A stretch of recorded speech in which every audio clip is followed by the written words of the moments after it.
Il bilancio dopo il primo giorno di riaperture all'esterno qual è?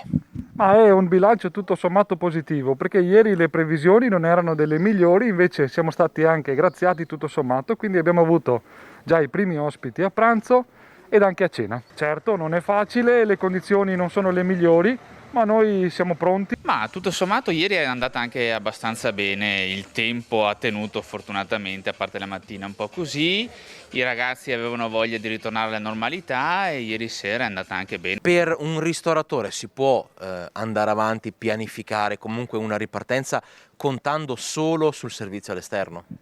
No, questo non è possibile. Questa è una condizione che ci permette di vivere, di sopravvivere, anzi ambiamo a tirare avanti ancora un po', ma non è una condizione che ci permette di fare programmazione né a medio né a lungo termine. Certo, non è l'incasso normale che si potrebbe avere nel periodo di grande normalità. Io ho ricevuto delle telefonate, però sicuramente avevano io pensando che magari dentro ci fosse un po' più, o che facessi un po' il furbo, diciamo, ma in realtà è giusto rispettare le leggi come sono, anche mandando giù un boccone amaro, però voglio dire, se non puoi lavorare dentro il bilancio non può essere giusto. Non può esserlo perché non hai la possibilità di lavorare. Anche oggi a pranzo, guarda il tempo che c'è, chi si mette a mangiare fuori? Non è neanche per te che ti copri, ma proprio perché il piatto diventa freddo subito.